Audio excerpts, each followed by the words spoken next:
Hello అండి. Welcome back to our channel. నేను మీ రోజా గోపి. అందరూ ఎలా ఉన్నారు? బాగున్నారా? నేను కూడా చాలా చాలా బాగున్నాను.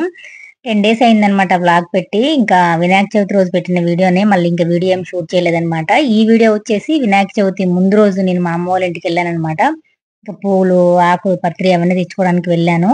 అప్పుడు తీసుకున్న వీడియోని ఇంకా ఎడిటింగ్ చేయడం అనేది కుదరలేదనమాట. ఈ నవరాత్రుల వల్ల అంత బిజీగా అయిపోయి ఇంకా వీడియో అయితే ఎడిటింగ్ చేయలేదు. ఈ రోజు అప్లోడ్ చేద్దాం అనేసి అయితే ఇంకా ఫిక్స్ అయ్యి అయితే ఎడిట్ చేసి వాయిస్ ఓవర్ అయితే ఇస్తున్నాననమాట. ఇక్కడ మా అమ్మోళ్ళ ఇంటి దగ్గర ఇంతకు ముందు కూడా నేను వ్లాగ్ పెట్టాను ఒకటి, గార్డెన్ వ్లాగ్ ఒకటి. మా అమ్మోళ్ళ ఇంటి దగ్గర ఉన్న చెట్లు ఇవన్నీ చూపించి చాలా సార్లు అయితే నేను ఒక 2 ఇయర్స్ బ్యాక్ పెట్టాను. మళ్ళీ అంతకు ముందు కూడా పెట్టాననమాట. అమ్మ వాళ్ళ ఇంటికి రాక 8 మంత్స్ అవుతుంది. అసలు మామూలుగా అమ్మ వాళ్ళ ఇంటికి 1, 2 నెలలు రాకపోతేనే ఎన్నో సంవత్సరాలు, ఎన్నో నెలల్లాగా అనిపిస్తుంది. ఏకంగా అయితే నేను 8 మంత్స్, 7 మంత్స్ అయితే రాలేదు. ఇంకా అమ్మ వస్తూనే ఉంది ఖమ్మం. ఇంకా మేమైతే ఇక్కడికి రాలేదనమాట. నేనైతే చాలా మిస్ అయ్యాను. ఈ పూలు, ఈ చెట్లు ఇవన్నీ కూడా చాలా మిస్ అయ్యాను. మా అమ్మ వాళ్ళ ఇంటికి వస్తే వీడియోస్ తీసుకోవడానికి ఎక్కడికి వెళ్ళాల్సిన అవసరం లేదు. చుట్టూ గార్డెన్ లాగా ఇక్కడే మొత్తం గ్రీనిష్ అంత పెద్ద పెద్ద చెట్లు, అన్ని పూల చెట్లు అన్ని ఉంటాయి అన్నమాట. ఎక్కడికి వెళ్ళాల్సిన అవసరం లేదు. అంత బాగుంటుంది మా అమ్మ వాళ్ళ ఇంటి దగ్గర. ఇంతకు ముందు కూడా మొత్తం చూపించాను. ఇప్పుడు కూడా వీడియోలు అంతా చూపిస్తాను. స్కిప్ చేయకుండా వీడియోని చూడండి. ఎలాగో వినాయక చవితికి పత్రి పూలు అన్ని కావాలి కాబట్టి ఇంకా నేను ఎలాగో ప్రమోషన్ సారీ తీసుకున్నాను కదా, ఈ సారీకి కూడా వీడియోస్ చేసినట్టు ఉంటుంది అనేసి అయితే ఇంకా బయలుదేరైతే వచ్చే దారిలో వీడియోస్ తీసుకొని ఇక్కడ అమ్మ వాళ్ళ ఇంటికి అయితే వచ్చాము.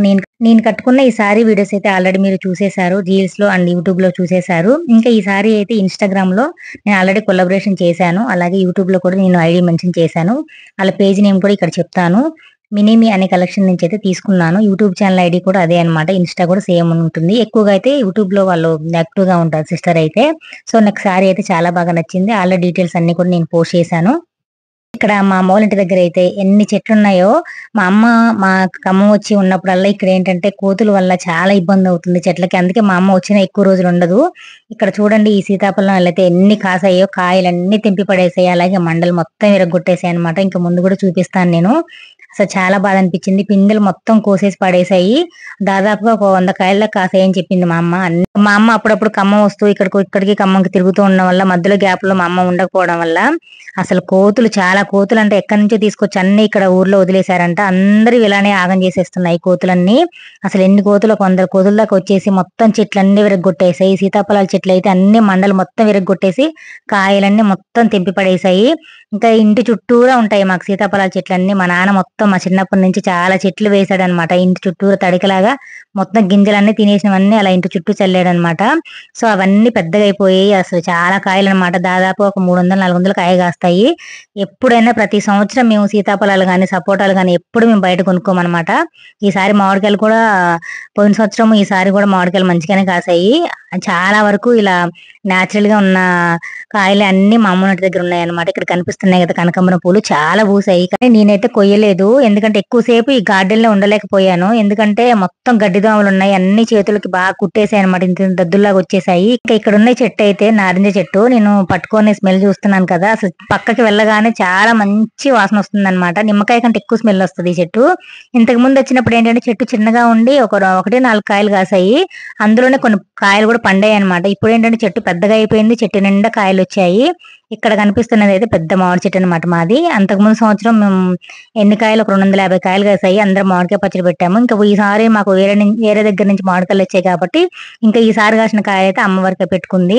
ఇంకా తినడానికి కూడా ఉండాయి అనమాట. చాలా బాగుంది. మామిడి చెట్టు ఏంటంటే పచ్చడి పెట్టుకోవచ్చు, పండిన తర్వాత తినడానికి కూడా స్వీట్ గా ఉంటాయి. ఇంక ఇక్కడ కనిపిస్తున్నది అయితే మా సపోటా చెట్టు. ఇక్కడ ఎన్ని వీడియోస్ తీసానంటే, నేను ఎన్ని రీల్స్, ఎన్ని యూట్యూబ్ వీడియోస్ తీసానంటే అసలు లెక్క కూడా లేవన్నమాట. ఈ చెట్టుకి కూడా చాలా కాయలన్నమాట. నాటు సపోటా, పాల సపోటా చాలా స్వీట్ ఉంటాయి. దీనికి కూడా 500 కాయ దాకా కాస్తుంది. మా తమ్ముడికి, మా అక్కకి, మా ముగ్గురికి సరిపోతాయి. ఇంత నేచురల్ గా, ఇంత ఆర్గానిక్ గా వచ్చే పండ్లంటే అవి తినాలంటే కూడా అదృష్టమే ఉండాలన్నమాట. సో మాకైతే అదృష్టం అనేది చిన్నప్పటి నుంచే ఉండింది. ఇక్కడ ఈ మందార చెట్లు అనమాట. మందార చెట్లు, పూల చెట్లు కూడా అన్ని రకాల పూల చెట్లు వేసింది మా అమ్మ అయితే. ఇక్కడ ఒక సీతాఫలం చెట్టు ఉందన్నమాట. ఇవన్నీ ఇంటి చుట్టూరు చాలా సీతాఫలం చెట్లు ఉన్నాయి. ఇంకా ఫుల్ గా కాయలు కాస్తాయి. కూరగాయలే కావచ్చు, పండ్లే కావచ్చు, పూలే కావచ్చు, అన్ని ఉన్నాయన్నమాట మా ఇంట్లో. కరివేపాకు గాని, గోంగూర గాని, ఇంకా కూరగాయలు కూడా అన్ని రకాల కూరగాయలు వేస్తుంది మా అమ్మ. అందుకే ఇక్కడ చెట్లన్నిటికీ నీళ్లు పోయడానికి ఉండాలి, మళ్ళీ చెట్లు ఆగమైతాయేమో అనేసి ఎక్కువ రాదనమాట మా దగ్గరికి. మా అమ్మ ఇక్కడ ఇంక ఇల్లే లోకం, ఈ చెట్లే ప్రపంచం అనమాట మా అమ్మకైతే. ఇక్కడేమో నిమ్మ చెట్లు అనమాట. నిమ్మకాయలు కోస్తున్నాను. చాలా నిమ్మకాయలు ఉన్నాయి. ఇవి వరుసగా 3 చెట్లు ఉన్నాయి. ఇంతకుముందు ఇంక 2 చెట్లు ఉండేవి. అవి బాగా కాయలు కాసాయి అనమాట. అవేమైందో తెలీదు గానీ సడెన్‌గా ఎండిపోయాయి అనమాట. ఇవైతే ఇంక 3 చెట్లు పెద్దగా వచ్చాయి. చాలా కాస్తాయి కాయలైతే. మంచిగా పచ్చడి పెట్టుకోవడానికి గానీ, ఇంకా తినడానికి, జ్యూస్ చేసుకోవడానికి అన్నిటికి కూడా మాకు కొనుక్కోవాల్సిన అవసరం కూడా లేదు. మేము ఇక్కడికి వచ్చామంటే ఈ సీజన్‌లో ఇవన్నీ చాలా కాయలు తీసుకొని వెళ్ళిపోతాం అనమాట. చాలా కాయలు కాసాయి కింద అటు 2 చెట్లకి. కానీ నాకు కోయడానికైతే అస్సలు కుదరట్లేదు. ఎందుకంటే గడ్డి దోమలు బాగా చేతిలో గుట్టేసి, దురద పెట్టేసి, నేనెప్పుడెప్పుడు బయటికి పోదాం ఈ గార్డెన్ నుంచి అనే చూస్తున్నాననమాట. కానీ ఏదైనా కూడా ఇక్కడికి మా అమ్మోళ్ళ ఇంటికొస్తే చాలా హ్యాపీ అనిపిస్తది. ఒక నెల, 2 నెలలు రాకపోతే ఎంతో మిస్ అవుతా ఉంటాయి ఈ చెట్లనన్నిటిని. మొత్తానికైతే చాలా నెలల తర్వాత మా అమ్మోళ్ళ ఇంటికొచ్చి మా గార్డెన్ అయితే చూసుకున్నాను. ఇంకా బయటకెళ్ళిపోతున్నాను. దోమలు మాత్రానికి ఒక కుట్టుడు కుట్టలేదు నన్నైతే. ఇటు చుట్టుపక్కల మొత్తం చెట్లన్నీ పిచ్చి చెట్లు కూడా చాలా పెరిగాయి. ఎందుకంటే వర్షాకాలం కాబట్టి మొత్తం గుబురుగా అయిపోయి గడ్డి దోమలు బాగా వచ్చాయన్నమాట. పాములుంటాయని భయం అయితే చాలా ఉండింది. కానీ నాకేంటంటే చిన్నప్పటి నుంచి అలవాటు కాబట్టి అంత భయమే ఉండదు. ఇక్కడ చూడండి ఈ చెట్టుకి ఇన్ని పూలు కాసినా కూడా ఇంకా చాలా ఉండిపోయినాయి పైన చెట్టుకి. ఎందుకంటే ముళ్ళున్నాయి కాబట్టి కోయలేకపోయాను. మొత్తానికైతే ఇంకొక 2 కేజీల పూలు వరకైతే అయ్యాయి. నాటు గులాబీలు చూడండి ఎంత స్మెల్ వస్తా ఉంటాయంటే. ఇన్ని పూలు ఇక్కడ బయట మార్కెట్‌లో కొనాలంటే చాలా కాస్ట్ అవుతుంది. అమ్మోళ్ళ ఇంటికొచ్చి అయితే పూలు, కాయలు అన్నీ అయితే తీసుకొని వెళ్ళిపోతున్నాను ఇంకా. మళ్ళీ ఎప్పుడొస్తానో తెలీదు అమ్మోళ్ళ ఇంటికి. సో ఇది ఫ్రెండ్స్ వీడియో అయితే. వీడియో నచ్చితే ఒక లైక్ చేయండి. కొత్తగా చూసిన వాళ్ళైతే సబ్స్క్రైబ్ చేసుకోవడం మాత్రం మర్చిపోకండి. ఇంకా మంచి మంచి వీడియోస్ కోసం వెయిట్ చేయండి. ఇంకా మంచి మంచి వీడియోస్ పెట్టడానికి ట్రై చేస్తూ ఉంటాను. థాంక్ యూ సో మచ్ అందరికి. By by.